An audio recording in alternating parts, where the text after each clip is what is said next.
Ito ang ikalawang araw ng aming biyahe. Sinikap na naming umalis ng maaga. Alas 2 pa lang, pumayak na kami upang matapos namin ng mabilis ang aming ruta. Ito ang daanang nagdudugtong sa bayan ng Kapugaw patungo sa bayan ng Solsona ng Ilocos Norte, o mas kilalang Kapugaw Apayao Road. Daanang liko-liko na bumabaybay sa kabundukan na nagdudugtong sa rehiyon ng Cordillera at Ilocos Norte.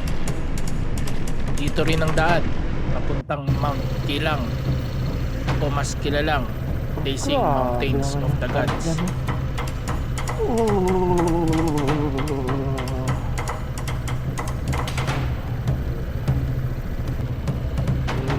Ganda.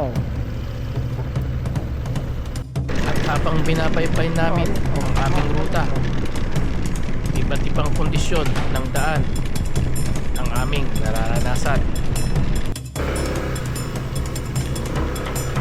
Mga daang susubok sa kakayahan mo sa pagmumotor bilang isang manlalakbay.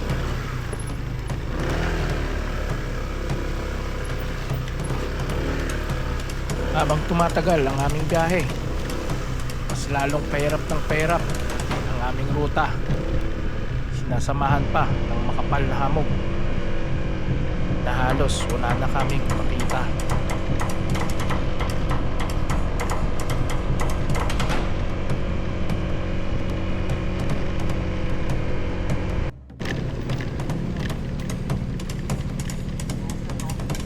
Yun.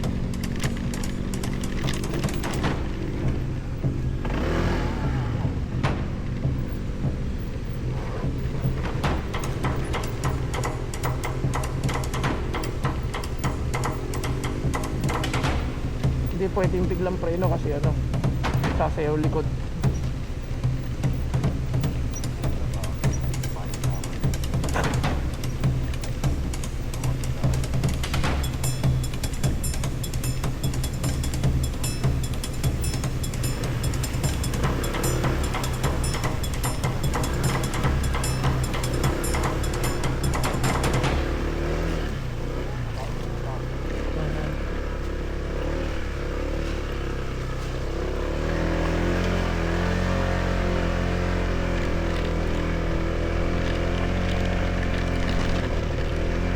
Traction control ito gumagana.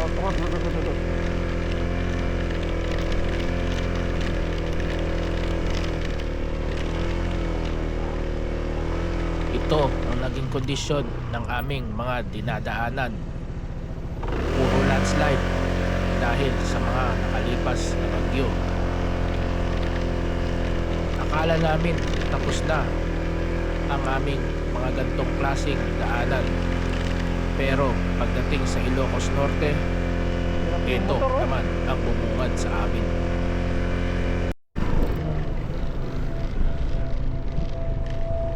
Ito ang daan patungong Cordillera. Ito ang kalsadang nagdudugtong galing sa bayan ng Nueva Era ng Ilocos Norte patungong Abra ng Cordillera. Hindi ito ganong aktibo dahil sa kondisyon ng daan.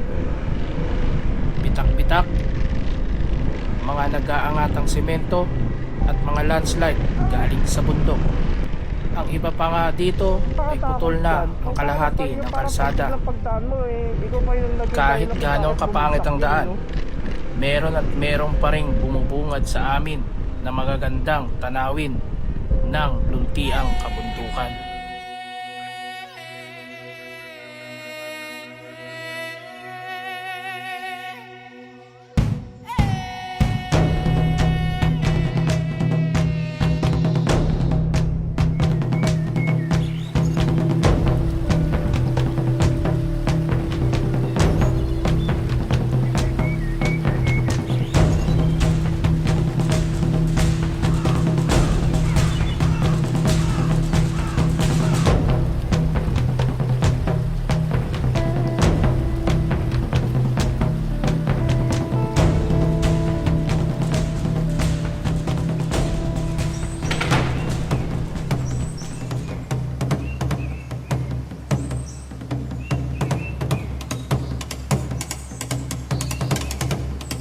puntong ito, minabuti namin magpahinga